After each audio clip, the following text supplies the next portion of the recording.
అలానే విశేషరావు నందూస్ వరల్డ్ పేరుతోటి యూట్యూబర్స్గా పరిచయమైనటువంటి జాగర్లమూడి మధుకర్, అలాగే జాగర్లమూడి నందు వర్సెస్ నందన.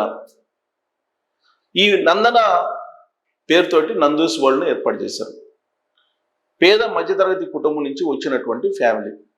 గుంటూరు జిల్లా బాపట్ల వీళ్ళది. వీళ్ళు పేద మధ్యతరగతి వర్గం నుంచి వచ్చినటువంటి వాళ్ళుగా యూట్యూబ్లో ఫోకస్ అయ్యారు. ఫోకస్ అయ్యి వీడియోలు పెడుతూ ఆకర్షించే ప్రయత్నం చేశారు. చాలా మందిని ఆకర్షించారు. యూకేలో ఉన్నాం, యూకేలో సెటిల్ అయిపోయాం, మధ్యతరగతి నుంచి కష్టపడి ఎంతో విశ్వాసంతో యూకే వరకు చేరుకున్నాం అని చెప్పి వాళ్ళు మరొక లెవెల్కి తీసుకెళ్లారు ఆ యూట్యూబ్ ఛానల్స్ని. యాక్చువల్గా తొలి రోజుల్లో చిట్కాలతోటి ప్రారంభించారు, వంటలతోటి చూపించారు, వంటలు చేయటం ఎలా, అలాగే చిట్కాలు ఏంటి, ఇలా ప్రారంభించారు యూట్యూబ్ని. ఆ తర్వాత మరో లెవెల్కి దాన్ని తీసుకెళ్లారు. లగ్జరీ లైఫ్ ఎలా ఉంటుంది, ఫ్లైట్లో బిజినెస్ క్లాస్ ఎలా ఉంటుంది, స్టార్ హోటల్స్ ఎలా ఉంటాయి, లండన్లో ఖరీదైనటువంటి లైఫ్ ఎలా ఉంటుంది, వీటన్నిటిని కళ్ళకు కట్టినట్టు చూపించేవాళ్ళు యూట్యూబ్లో. సెలబ్రిటీస్గా మారిపోయారు వాళ్ళు, యూట్యూబర్స్, ఇన్ఫ్లుయెన్సర్స్గా మారిపోయారు. అంతేకాదు నందూస్ వరల్డ్ నుంచి ప్రచారం కోసం వివిధ మార్కెటింగ్ స్ట్రాటజీస్ని కూడా ప్లే చేశారు. వెరసి నెలకి $1,00,000 నుంచి $2,00,000 వరకు సంపాదించేటువంటి స్టేజ్కి వెళ్ళిపోయారు. ఎలా వెళ్ళగలిగారు? కేవలం యూట్యూబ్ కారణంగా, లేదంటే యూట్యూబ్లో మార్కెటింగ్ చేసినటువంటి కారణంగా, యూట్యూబ్ ప్రమోషన్స్ కారణంగా ఇంత డబ్బు సంపాదించారంటే కాదు. దీన్ని బేస్ చేసుకొని యూట్యూబ్లో వచ్చినటువంటి ప్రాధాన్యతని, యూట్యూబ్లో వచ్చినటువంటి వాళ్ళకి సెలబ్రిటీ గుర్తింపుని పెట్టుబడిగా ఉపయోగించి వాళ్ళు వీసాలను స్పాన్సర్ చేస్తామని చెప్పి ప్రచారం చేశారు. దాంతో అనేక మంది సబ్స్క్రిప్షన్ చేసుకున్నటువంటి వాళ్ళతో కానీ, లేదా ఆ ఛానల్ని ఫాలో అవుతున్నటువంటి వాళ్ళని కానీ నమ్మారు.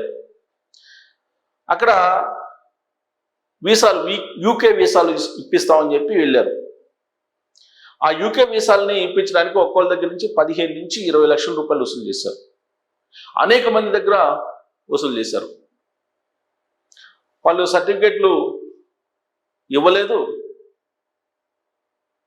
అతనికి 15 నుంచి 20 లక్షల రూపాయలు కట్టినటువంటి వాళ్ళకి ఒకసారి పేమెంట్ చేసిన తర్వాత వాళ్ళ నంబర్ బ్లాక్ చేసేవాళ్ళు. ఇలా మోసం చేసుకుంటూ వెళ్ళిపోయారు. కొన్ని కోట్ల రూపాయల మోసానికి పాల్పడ్డారు వీళ్ళు. నందన అలియాస్ నందు, జాగర్లమూడి మధుకర్, వీళ్ళిద్దరూ మన వాళ్ళే. గుంటూరు జిల్లా బాపట్ల నుంచి వాళ్ళు చిన్న గ్రామం నుంచి ఎదుగుతూ లండన్ వరకు చేరుకున్నారు. ప్రస్తుతం లండన్లో ఉన్నారని కొంతమంది, దుబాయ్లో ఉన్నారని చెప్పి మరికొంతమంది, లేదా విదేశీ పర్యటనలో ఉన్నారని ఇంకొందరు, ఇలా రకరకాలుగా మాట్లాడుకుంటూ ఉన్నారు. అయితే వీళ్ళు వీసాల జారీ రూపంలో చేసినటువంటి మోసం తెలిసిపోయింది. దాంతో మోసపోయినటువంటి వాళ్ళు పోలీస్ స్టేషన్లకు వచ్చి కంప్లైంట్ చేసే ప్రయత్నం చేశారు. మరి కొంతమంది వీళ్ళు చేసినటువంటి మోసాలని యూట్యూబ్లోనే వీడియోలు తీసి పెడుతూ ఉన్నారు. యూట్యూబ్లో కాదు, పోలీస్ స్టేషన్కి వచ్చి మీరు పంపించినటువంటి డబ్బు, బ్యాంక్ బ్యాలెన్స్, బ్యాంక్ స్టేట్మెంట్స్ తో సహా చూపిస్తే కేసు నమోదు చేస్తామని చెప్పి పోలీసులు చెప్తూ ఉన్నారు. ఇప్పుడు పోలీసులు ఒకవేళ అన్ని ఆధారాలతోటి బాధితులు సమర్పిస్తే కేసు నమోదు చేస్తారు. ఇమీడియట్గా వాళ్ళని అరెస్ట్ చేసే అవకాశం ఉందంటే లేదు. కారణం ఏంటి? లండన్లో ఉన్నటువంటి నీరవ్ మోడీ కానీ, లలిత్ మోడీ కానీ, విజయ్ మాల్యా కానీ, వీళ్ళెవ్వరినీ కూడా దాదాపు 15-20 సంవత్సరాల నుంచి తీసుకురాలేకపోయింది భారత ప్రభుత్వం. మరి వీళ్ళని తీసుకురాగలదా అని అంటే, వీళ్ళు నిజంగా యూకేలో కనుక్కుంటే తీసుకురాలేదు, ఇప్పటికిప్పుడు తీసుకురాలేరు. దీని మీద భారత ప్రభుత్వం ఇనిషియేటివ్ తీసుకొని అప్పుడు అక్కడ బ్రిటన్లో ఉండేటువంటి భారత ఎంబసీ మూవ్ అయ్యి బ్రిటన్ ప్రభుత్వాన్ని అప్రోచ్ అయ్యి బ్రిటన్ కోర్టుల నుంచి అనుమతి తీసుకొని అప్పుడు వీళ్ళని అరెస్ట్ చేసి తీసుకొని రాగలరు. అప్పటి వరకు వీళ్ళని టచ్ కూడా చేయలేరు. ఇది బ్రిటన్లో ఉండేటువంటి చట్టాల ప్రకారం జరగాలి. మళ్ళా అదేదో ఇండియన్ చట్టాల ప్రకారం కాదు, బ్రిటన్లో ఉండేటువంటి చట్టాల ప్రకారమే జరగాలి. అందుకే భారతదేశంలో మోసం చేసినటువంటి వాళ్ళు ఎంచక్క యూకే ఫ్లైట్ ఎక్కి వెళ్ళిపోతూ ఉంటారు. అక్కడ చట్టాల ప్రకారమే ఈ మొత్తం నడవాలి. దాని మీద భారత ప్రభుత్వం పోరాడాలి. భారత ప్రభుత్వం ఎందుకు పోరాడుతుంది? విజయ్ మల్య తరఫున పోరాటానికే ఇప్పుడు చాలా సంవత్సరాలు పట్టింది. నీరవ్ మోడీని తీసుకురాలేకపోయారు, లలిత్ మోడీని తీసుకురాలేకపోయారు. 2014లో అప్పటి నుంచి చెప్తూనే ఉన్నారు తీసుకొస్తాం, వాళ్ళని తీసుకొస్తామని. కానీ వాళ్ళు ఎవరు రాకపోగా యూకేలో అక్కడి నుంచి మాట్లాడుతున్నారు భారతదేశం గురించి వాళ్ళందరూ కూడా. ఇప్పుడు వాళ్ళ జాబితాలో వీళ్ళిద్దరు కూడా చేరిపోయారు. అక్కడ ఎంజాయ్ చేస్తూ ఉంటారు. ఇప్పుడు పోలీసులు ఏం చేయగలరు? కేసు పెట్టి ఇప్పుడు ఒకవేళ కేసు పెడతారు, లుక్అవుట్ నోటీసులు ప్రకటిస్తారు. లుక్అవుట్ నోటీసులు ప్రకటించినందువల్ల భారతదేశంలో ఉంటే కనుక భారతదేశం నుంచి బయటకు వెళ్ళడానికి లేకుండా ఎయిర్పోర్ట్లో ఆపుతారు. సో ఆ ఛాన్స్ లేదు, ఎందుకంటే వాళ్ళు యూకేలో ఉన్నారు కాబట్టి. మరి ఇప్పుడు వాళ్ళని ఎలా పట్టుకురావాలి అని అంటే సిబిఐ ఇంటర్పోల్ ద్వారా రెడ్ కార్నర్ నోటీస్ ఇప్పించాలి.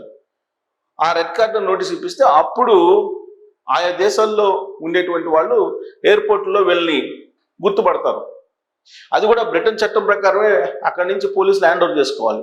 ఇదంతా కూడా చాలా పెద్ద ప్రాసెస్.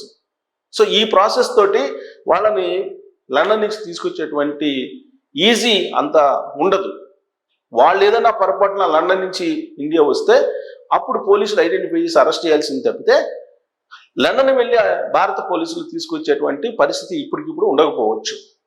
మనం అనేక కేసులు చూసాం. ఈవెన్ అమెరికాలో ఉన్నటువంటి తలదాల్చుకున్నటువంటి phone tapping case Prabhakar Rao గారు, మాజీ ఇంటెలిజెన్స్ చీఫ్, ఆయన్ని అమెరికా నుంచి తీసుకురావడానికి తెలంగాణ ప్రభుత్వం రకరకాల ప్రయత్నాలు చేసి ఎట్టకేలకు రప్పించగలిగింది.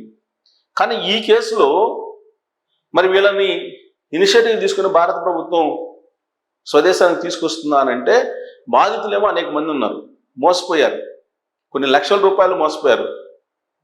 అక్కడ వర్క్ చేసుకునేందుకు వర్క్ పర్మిట్తో కూడినటువంటి వీసాలు ఇప్పిస్తామని చెప్పి వీళ్ళు చేసినటువంటి మోసం. ఆ మోసాన్ని తెలుసుకోలేక చాలామంది బలైపోయారు. దానికి కారణం ఏంటంటే యూట్యూబర్స్ అనగానే వాళ్ళు ఏదో నిజాయితీ పరులని, వాళ్ళు ఇన్ఫ్లుయెన్సర్లుగా ఉన్నారు కాబట్టి వాళ్ళు ఏదో చెప్తే వాళ్ళు చెప్పిన దాన్ని చూసి మనం ఫాలో కావటం, ఇవన్నీ కూడా మోసపోవడానికి ఉండేటువంటి అవకాశాలు. ఇది పోలీసులు తరచూ చెప్తూనే ఉన్నారు. మీరు సెలబ్రిటీస్ ఇచ్చేటువంటి అడ్వర్టైజ్మెంట్లు చూసి మీరు ఏ గూడ్స్ని, ఏ వస్తువుల్ని కొనద్దు, వస్తువు యొక్క నాణ్యత చూసుకోండి అని చెప్తూ ఉన్నారు. అలాగే వాళ్ళు ప్రమోట్ చేస్తారు, డబ్బులు తీసుకుని ప్రమోట్ చేస్తూ ఉంటారు ఇన్ఫ్లుయెన్సర్స్. వాళ్ళు ప్రమోట్ చేసేటువంటి మీరు నమ్మద్దు, మీరు చెక్ చేసుకుని 1-2 సార్లు అప్పుడు మీరు కొనుగోలు చేయండి.